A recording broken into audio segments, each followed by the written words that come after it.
অৰুণাচল প্ৰদেশ ৰাজ্য চৰকাৰ পেঞ্চনাৰ সন্থাৰ দ্বাৰা নতুন কেন্দ্ৰীয় কাৰ্যকৰী কমিটি গঠন। যোৱা ইংৰাজী 10/2/2020 তাৰিখে অৰুণাচল প্ৰদেশ ৰাজ্য চৰকাৰ পেঞ্চন সন্থা ইটানগৰ চমুকৈ APSGPAIয়ে অৱসৰপ্ৰাপ্ত আইন বিষয়া মহেশ্বৰ শৰ্মাৰ নেতৃত্বত এক জৰুৰীকালীন সংবাদমেলৰ আয়োজন কৰি এখন কেন্দ্ৰীয় কাৰ্যকৰী সমিতি অৱসৰপ্ৰাপ্ত অধিবক্তা আৰ্ট এণ্ড কালচাৰ শ্ৰী লৰ্ড কুজিক সভাপতি হিচাপে লৈ আৰু অন্যান্য 10জন গণ্যমান্য বিষয়াক পদাধিকাৰী হিচাপে লৈ গঠন কৰে। সন্থাৰ দীৰ্ঘদিনীয়া দাবীবোৰ চৰকাৰক পুনৰ অৱগত কৰোৱা, অনাগত দিনৰ ল'বলগীয়া কাৰ্যসূচী তৈয়াৰ কৰা আৰু সমূহ পেঞ্চনাৰসকলক বৰ্তমানৰ স্থিতিৰ বিষয়ে অৱগত কৰোৱাৰ দৰে গুৰুত্বপূৰ্ণ দায়িত্বভাৰ কমিটিখনক অৰ্পণ কৰে।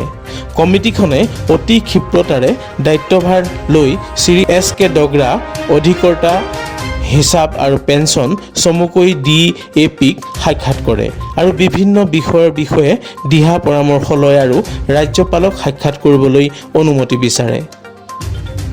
অৰুণাচল প্ৰদেশ ৰাজ্য চৰকাৰ পেঞ্চনাৰ সন্থাই জানিবলৈ দিয়া মতে তেওঁলোকৰ দাবীবোৰ হ'ল কেন্দ্ৰীয় সপ্তম বেতন আয়োগ 2016ই নিৰ্ধাৰণ কৰি দিয়া আৰু ৰাজ্য চৰকাৰে অনুমোদন জনোৱা পূৰ্ব 2016 পেঞ্চনাৰসকলৰ মাহেকীয়া পেঞ্চন বৃত্তিৰ হাৰ নতুন পেঞ্চন বৃত্তিৰ মতে নিৰ্ধাৰণ কৰা আৰু কেতবোৰ বিশেষ দাবী উত্থাপন কৰে। অৰুণাচল প্ৰদেশৰ ইটানগৰৰ পৰা Chandaman Gurung report, Indian prime news Assam.